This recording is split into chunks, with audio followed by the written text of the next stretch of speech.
All right, so boom, we back again.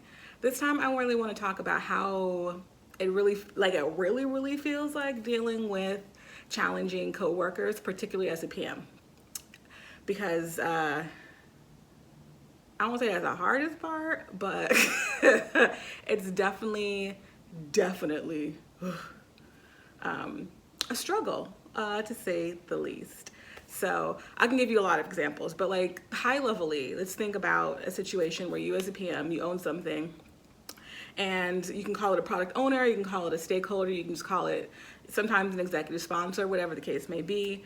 But you have someone in another part of the organization that you should get a lot of input into as you're kind of defining, designing, working through the execution of this product, this feature, this outcome that you're looking for, right?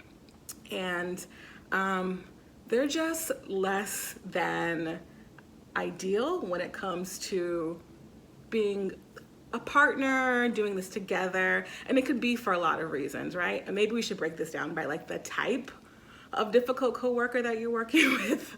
That may be easier than just like, yeah, let's rewind that and let's talk about like the different types, right? So like put a finger down if you've worked with a coworker that is just doing the bare minimum and is really just there to get a paycheck and is annoyed that you keep asking questions or asking them to do their fucking job.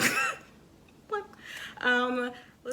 Like, how do you handle that situation where the person can do the job, they just do the bare minimum because they mentally checked out, they may have the reasons to be the way that they are, but it impacts your needs, it impacts what you need to do in order to get your job done and to do it to the best of the ability or the quality that you live by, right? Real life scenario.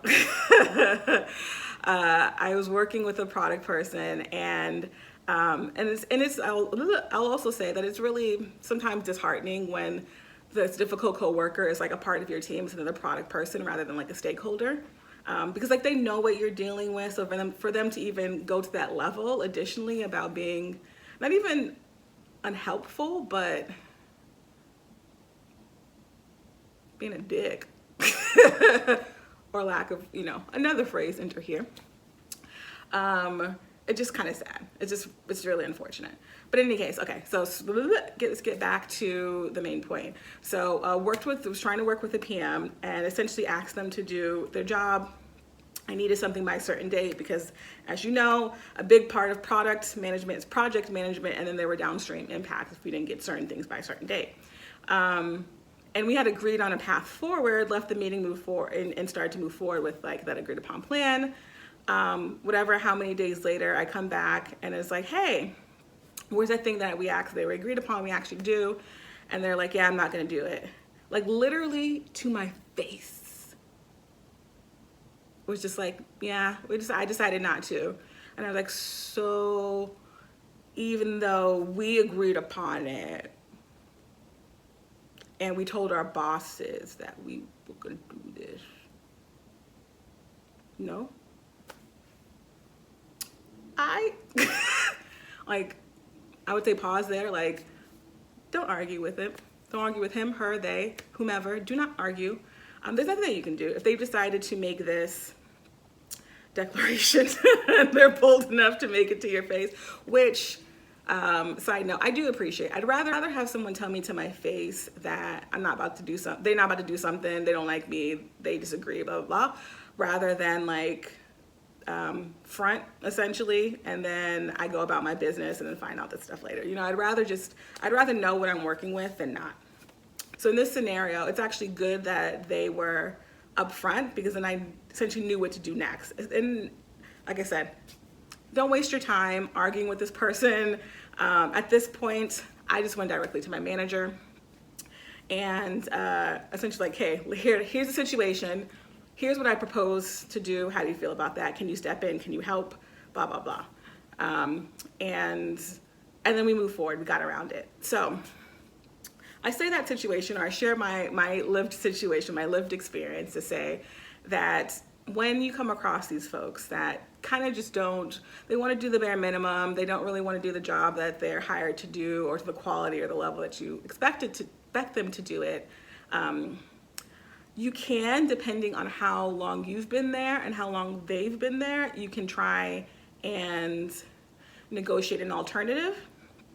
But I would time box that. Like, and then I would also take into account the fact that they previously, I don't want to say lied to you, because they may have had all the intention of the world to do it and then just decided that they didn't want to spend the energy. But I would take into account the fact that like you agreed upon something and then they decided to do what they wanted to do. That's why I would say time box it, and make it something that you don't necessarily need or require to move forward.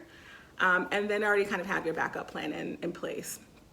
Because what you want to do is that when you bring it to your boss, because that's going to be the next step, right? Like you don't want to waste too many times doing plan C, whatever, through F. Just be like, all right, plan A fell through because I asked you to do the thing we agreed upon, you didn't do it. Plan B is like, all right, I'm going to ask you to do a subset of that seems more reasonable in the time frame or what have you. Because you want to show that you're working with that person, right? Like you don't want to be like, I need this thing my way. You don't want to seem as if it's your way or the highway type of thing, or that you're being unreasonable, or you're not treating that person as a person. Because the reality is, like, even though they fucked up and they are essentially bold with their fuck up, because we are people, women of color, we still gonna get like a label with the stereotype. And so what I found is that if you can show that you're doing your part, you're trying to work with them, even though they're unreasonable, right? And a lot of times, like, your boss can acknowledge that this person is unreasonable, but still actually work with them. So you're doing your part by practicing that and saying, hey, I'm doing this thing. I'm trying to meet them on their level. I'm trying to work within their boundaries and their, all of those types of things. So I'm meeting them halfway and they still choose not to meet me the other halfway. Now I need your support. And then to come with what that plan is. And now make that plan very, very specific to what you need your boss to do, to unblock you and to move forward. So it could be anything from being like, hey, I need someone else. I need you to help me get someone else on to do this thing for me if it's something that you can't do yourself. You could ask them or agreement on pushing timelines so that maybe you can do the work yourself. And I would also, secondly, like, be able to have a conversation or ask your manager, like, how can we mitigate this from happening again in the future? Because, like, that is going to be a thing, right? You do want to deal with the here and now to get your project moving forward, off the ground, launch, what have you. But you also want to make sure that, again, you'll likely still have to work with this person until they decide to move on or until they are let go. Which to me is only a matter of time, because at the end of the day, like, the company is a business, and if you're wasting money on a resource that does not want to do the job that they're being paid to do, they will eventually be let go, depending on who they are. Like, some people, let's be frank, some people are employed a lot longer than they should be. Just purely because, like, they're friends with the right people, just purely because they talk a good game, all that bullshit. But eventually, like, the shit comes to pass and they will leave. It just depends on whether you decide to move on first. But nevertheless, trying to figure out how to make sure, like, when you have to work that person again, you are not caught in the situation where you're depending on them to do something that they've clearly shown you that they will not do, right? Because it's very rare that you find someone in this kind of headspace that then all of a sudden is like, oh yeah, I'm gonna, like, reapply myself 110%, and I'm gonna do all the things that I used to do, like, when I was a newbie. That ain't gonna happen, right? They're gonna either move on or they're allowed to, like, be the person that they've been, which is, like, doing the bare minimum. Okay, cool.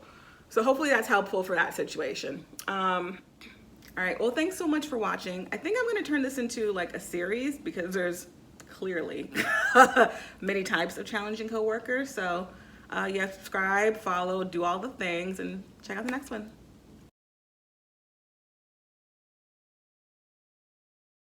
Ooh. Okay.